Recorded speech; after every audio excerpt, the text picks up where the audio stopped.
Stop trying to fix the world you can see. That is why it keeps resisting you. You never change a mirror by arguing with the reflection. You change what stands before it. Most people believe the struggle is with circumstances, with events, with what appears right in front of their eyes. They think the battle is out there in the visible world, and so they spend their days either fighting what they see or trying to pretend it isn't there. This misunderstanding is subtle, but it is the very reason the 3D keeps feeling so powerful. Ignoring the 3D has been turned into something childish, as if it means denial, irresponsibility, or closing your eyes and hoping for the best. But that has never been what this teaching points to.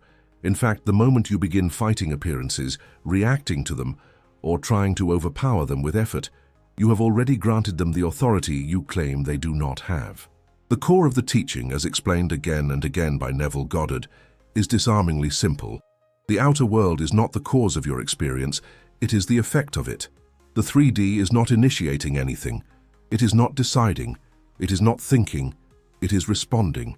When this is truly seen, the entire emotional charge around circumstances begins to loosen. You realize that what you are looking at is not a verdict on your future, but a delayed reflection of what has already been assumed, felt, and accepted internally. The mistake has always been trying to change the reflection instead of understanding why it looks the way it does. Neville often used the mirror analogy because it exposes the absurdity of our usual approach. You do not argue with a mirror. You do not shout at it, negotiate with it, or try to rearrange the image on its surface. If you want the reflection to change, you change what stands before it. Yet with life, people do the opposite. They plead with circumstances, resist them, fear them, or attempt to overpower them, all while leaving the inner position untouched. The 3D faithfully reflects this inner stance, not out of cruelty but out of law. It has no choice. It can only echo what has already been impressed upon consciousness. Once you understand this, the world you see around you takes on a very different meaning. The 3D stops being an enemy and starts being information. It becomes a lagging echo of past assumptions rather than a live commentary on who you are now or where you are going. What you see today is not evidence of what is possible. It is evidence of what has already been assumed. This is why reacting emotionally to appearances feels so draining. You are responding to yesterday's thinking, yesterday's feeling, yesterday's identity, and then wondering why nothing seems to change. The delay is built into the system, and misunderstanding that delay is what keeps people trapped. This insight aligns perfectly with what William Blake pointed to when he said that man sees not with his eyes, but through them. Perception does not arise from the world and enter the individual. It flows from being outward into the world. You do not first see and then become. You become and then you see. The 3D is not showing you reality itself, but reality filtered through the state you occupy. When the state changes, perception must follow, and when perception follows, circumstances reorganize themselves without force. The promise here is not that you will never notice the 3D, nor that you must pretend it does not exist. The promise is far more powerful than that. Once you stop granting authority to appearances, once you stop allowing them to define who you are or what is possible, something immediate happens within you. There is an internal shift, a quiet settling, where the need to argue with reality dissolves. In that moment, change has already occurred where it matters most. The outer world may not have caught up yet, but it must, because it has no creative power of its own. It can only follow. And the moment you understand this, you are no longer fighting the 3D, you are simply outgrowing it. The 3D is a report, not a decision. At some point, it becomes necessary to stop personalizing what you see.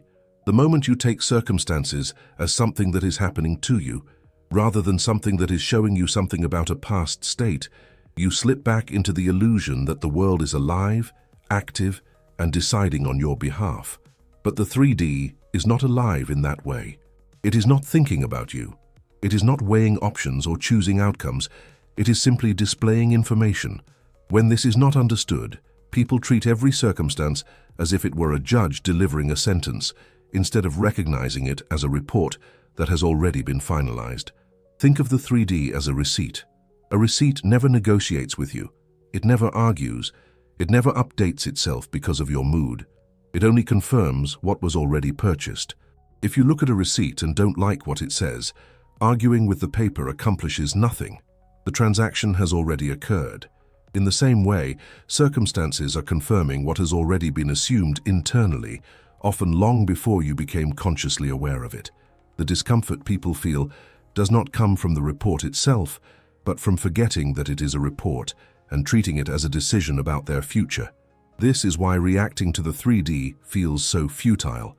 You are responding to information that has already been processed and printed. By the time it appears, the creative act has already happened. The 3D is late, it is slow, it is always catching up. Yet people live as though it were early, as though it were deciding what comes next. This reversal of cause and effect is the core confusion that keeps the cycle running. When you believe the report is the decision, you naturally try to change it directly, and in doing so, you reinforce the very assumption that produced it. Once you see the 3D as feedback instead of fate, something subtle but profound shifts. Feedback is useful, but it is never personal. It tells you where you have been, not where you must go. A report does not demand obedience. It offers clarity. The problem has never been seeing the report. The problem has been believing that it holds authority. When that belief drops away, the emotional grip of circumstances begins to loosen because you no longer see them as final or threatening. They are simply showing you what state was dominant.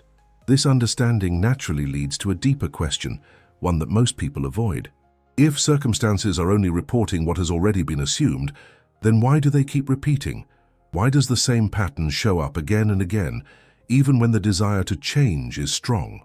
The answer is not found in the events themselves, but in the emotional response to them. Because the moment you react emotionally to a report, you are no longer just reading it, you are agreeing with it. And that agreement is what keeps the report printing the same message. It is easy to believe that disagreement is something loud, something forceful, something obvious. People assume that if they are upset, frustrated, or angry with circumstances, they must be opposing them. But emotionally, the opposite is often true. The 3D does not distinguish between approval and resistance. It only registers attention and feeling.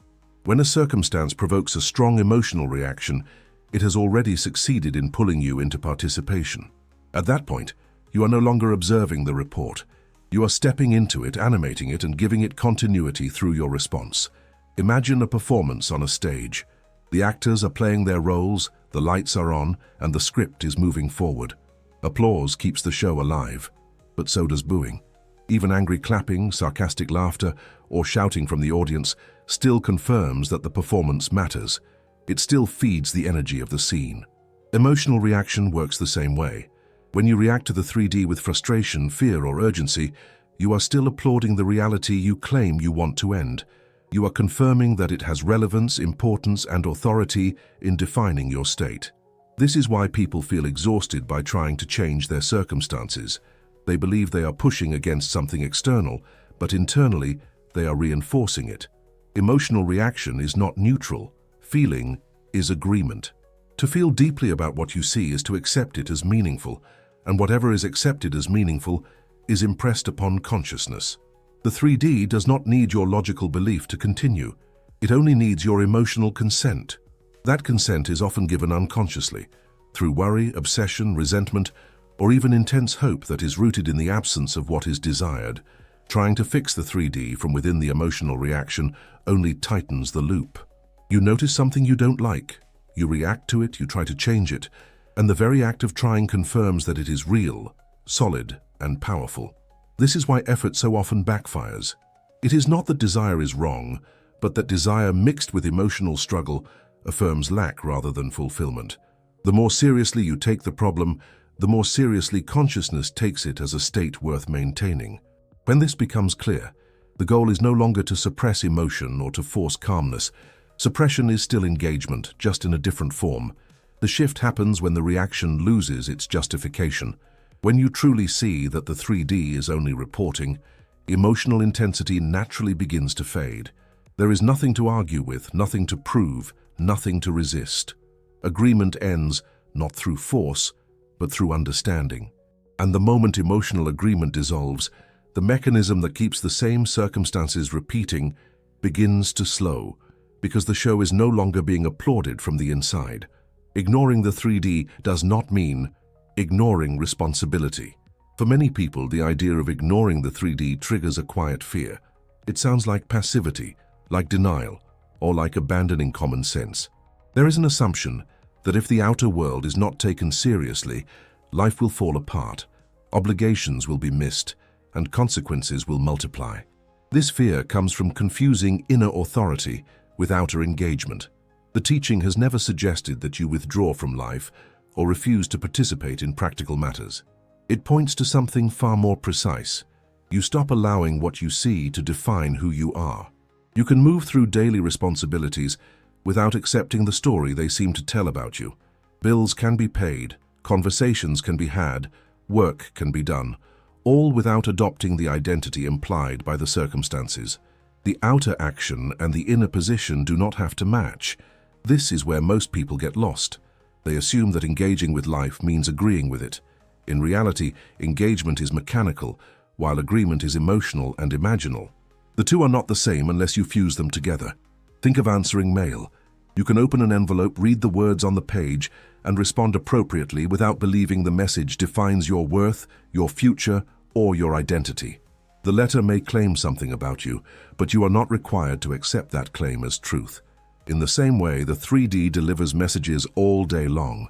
Some are pleasant, some are uncomfortable, but none of them are authoritative unless you grant them that power internally. Ignoring the 3D does not mean refusing to read the mail. It means refusing to let the mail decide who you are. This distinction removes the fear that ignoring the 3D is reckless or naive. Responsibility belongs to action, not identity. You act where action is needed, but you do not become what the situation suggests you are. When this separation is clear, life becomes strangely lighter. There is less urgency, less panic, and less emotional entanglement. You are no longer trying to fix yourself through circumstances or prove your value through outcomes. You are simply moving through effects while remaining anchored in a chosen inner position. When inner authority is restored, the 3D loses its power to intimidate. Situations may still arise, but they no longer feel like threats to your sense of self. They are tasks, not verdicts. Problems become events rather than identities. This is where ignoring the 3D becomes intelligent rather than careless. You are not turning away from life. You are refusing to let life argue with you about who you are. And once that argument ends internally, the outer world has nothing left to fight with because it was never in charge to begin with. If the 3D no longer decides for you, subscribe here and stay anchored in what truly creates. At the heart of every unwanted experience is not force, not fate, and not bad luck, but permission. This permission is rarely given consciously. It is granted quietly through attention, emotional investment, and the assumption that what is being experienced has the right to stay. Most people believe they are trapped by circumstances, when in fact they are bound by the meaning they continue to assign to those circumstances. The moment something is treated as powerful, intrusive, or unavoidable, permission has already been given for it to remain relevant. Withdrawing permission does not mean fighting what appears or trying to destroy it. Struggle is still a form of involvement. Suppression is still attention. Even strong resistance keeps the unwanted condition alive by keeping it central. The real shift happens when emotional charge is removed without effort. When something no longer feels important enough to react to, it begins to lose its grip. This is not indifference born of exhaustion, but clarity born of understanding. You are no longer impressed by what you see, and so it has nothing to impress upon you. The experience can be compared to turning down the volume on a radio. The broadcast does not immediately stop, and the radio itself is not broken, but your relationship to the sound changes completely. The noise no longer dominates the room. It fades into the background, and eventually it may not even be noticed. The content of the broadcast did not change through force.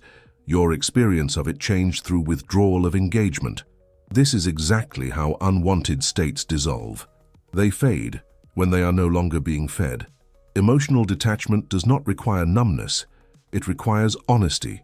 You acknowledge what is present without dramatizing it and without allowing it to define your inner state. The difference is subtle but powerful. One approach says, this shouldn't be here and it must leave. The other says, this is here but it does not get to decide anything. In the first, you are still subject to the condition. In the second, you are already free of it internally. and the outer world has no choice but to follow that shift in due time. Once permission is withdrawn, something new becomes possible that was never available before. Selection. When you are no longer reacting, defending, or fixing, you regain the ability to choose. Choice cannot exist in a state of emotional captivity. It only appears when you are no longer compelled by what you see. At that point, the question quietly changes from, "How do I get rid of this?" to, "What do I choose instead?" And that change in orientation marks the moment where creation truly begins, not from struggle, but from authority. Once emotional permission has been withdrawn from what you don't want, a space opens that many people have never consciously occupied. This space is quiet, undecided, and neutral. It can feel unfamiliar because it lacks the usual pressure to react or respond. Yet this neutrality is not emptiness. It is availability. It is the point at which selection becomes possible. Creation does not begin with effort or visualization, but with decision. Until an outcome is decided internally, the mind continues to wander among possibilities, and the 3D continues to reflect that uncertainty. Selecting the end means choosing a conclusion before there is any visible justification for it. This is where logic often protests, because logic is trained to move from evidence to conclusion, not the other way around. But consciousness does not operate that way. Consciousness moves from assumption to experience. When you wait for proof before deciding, you are allowing the report to dictate the outcome. When you decide first, you are restoring the natural order of cause and effect.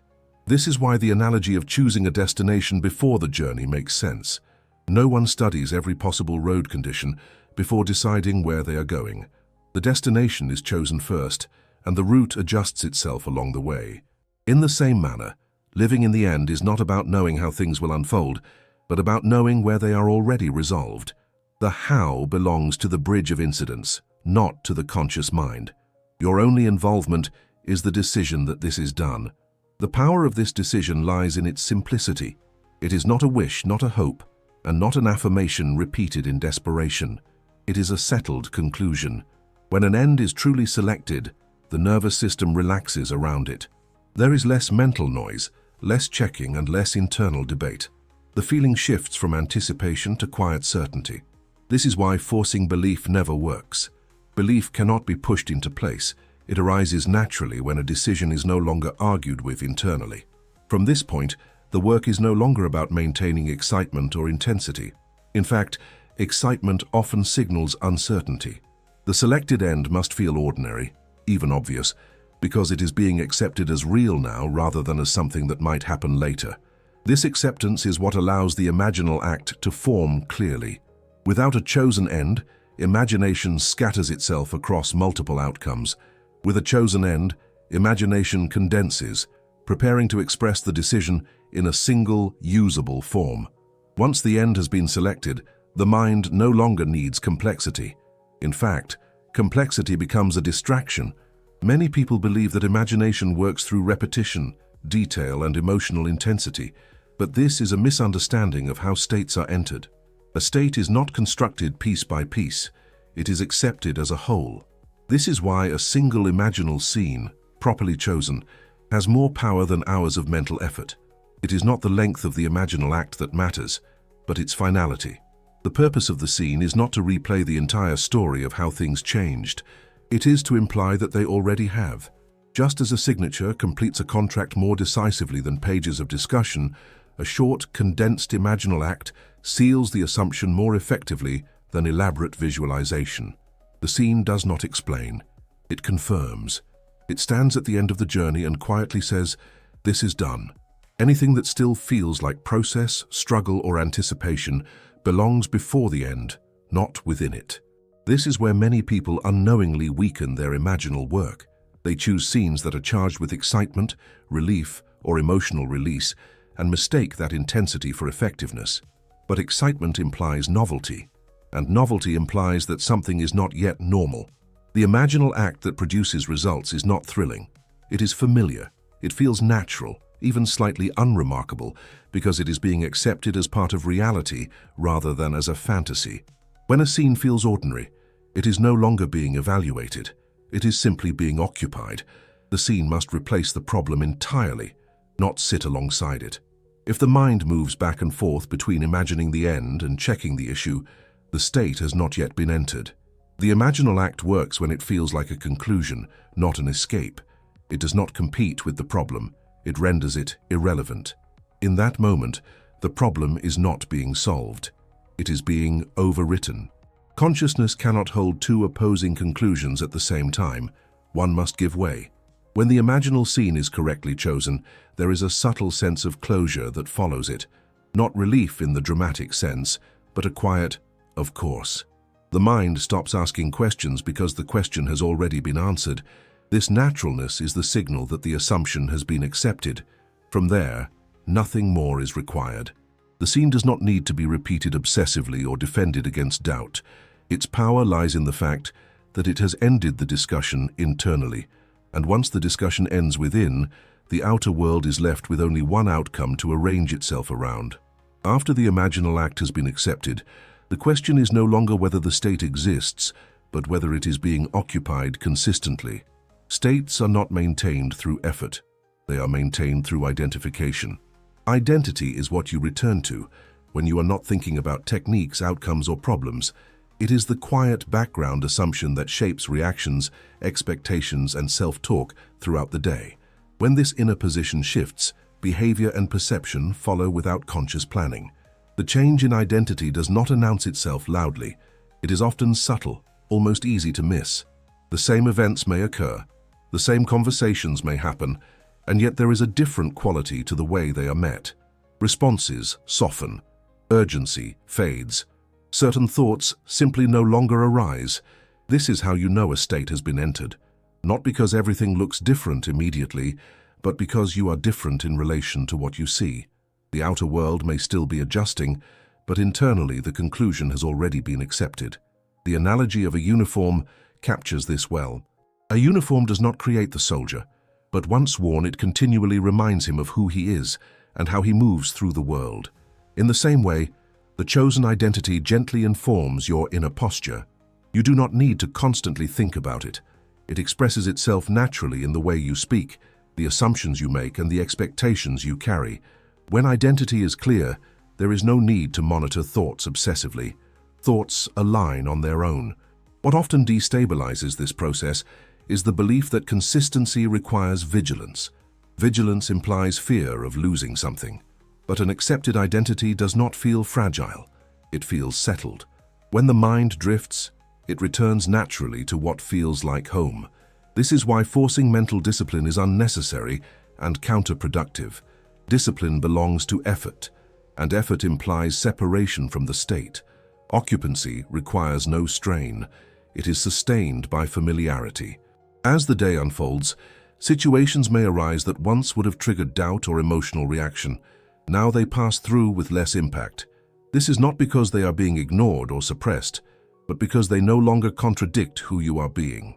Identity filters experience. When the filter changes, the same input produces a different output. Over time, this steadiness becomes effortless.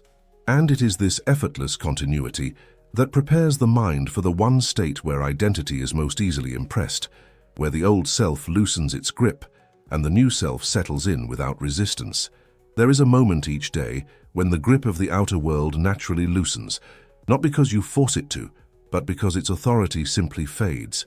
This moment arrives quietly, at the edge of sleep, when the body relaxes and the mind stops insisting on logic, history, and explanation. In this state, the 3D does not need to be fought or ignored deliberately. It recedes on its own. Yesterday loses its urgency. Tomorrow loses its anxiety. What remains is a soft openness, where identity is no longer rigidly defended. This is what Neville referred to as the state akin to sleep. It is not unconsciousness, and it is not fantasy. It is a threshold where the conscious mind releases control, and the subconscious becomes receptive without resistance. In this state, the inner conversation slows, and the sense of effort dissolves. You are not trying to believe something. You are simply allowing yourself to occupy a feeling without questioning it. This is why SATS is so effective. It bypasses the habits of doubt and analysis that dominate waking awareness. At the edge of sleep, the old story no longer argues for itself. The events of the day lose their emotional charge, and the future is not yet being planned or defended. This neutrality makes it possible for a new identity to be entered without conflict. The imaginal scene chosen earlier fits naturally here, not as an act of imagination, but as a gentle assumption. It feels less like creating and more like remembering. The scene does not demand attention. It rests easily, as if it has always been true. What matters here is not intensity, clarity, or duration. The effectiveness of sats comes from naturalness. When the scene feels ordinary enough to drift in and out of, it is being accepted rather than performed. There is no excitement to maintain and no problem to overcome. The body relaxes into the assumption, and consciousness registers it as familiar. In that moment, identity shifts without effort. The change is already complete internally, even though nothing outward has yet moved. This is why satiety does not require escape from life. You are not leaving the world behind. You are stepping out of its influence long enough to reposition yourself. When you fall asleep in a state, you are not carrying questions with you. You are carrying conclusions. And consciousness, having accepted those conclusions, has no choice but to express them. The outer world will follow in its own time, but the change itself has already happened. It did not take effort, struggle, or repetition. It happened the moment the old identity lost its authority to argue, and the new one was allowed to settle in as fact. The 3D follows the one who stops following it. When all the layers of technique, explanation, and effort fall away, what remains is a single governing principle that quietly resolves everything. The outer world does not initiate movement. It responds to it. The 3D has never been the leader of experience, only its echo. It follows identity the way a shadow follows form, without choice, without resistance, and without intelligence of its own. What gives it the illusion of power is not what it is, but how seriously it has been taken. The moment that seriousness dissolves, the entire structure begins to reorganize itself naturally. Ignoring the 3D in its true sense is not an act of defiance or denial. It is the withdrawal of permission for appearances to define meaning. The world may still display conditions, facts, and situations, but they no longer speak with authority. They become descriptions rather than declarations. When circumstances are no longer consulted for validation, guidance, or identity, they lose the role they were never meant to have. The 3D does not disappear. It simply returns to its proper place as a reflection rather than a judge. This is why inner change always precedes outer confirmation. The instant something settles internally, the creative act is complete.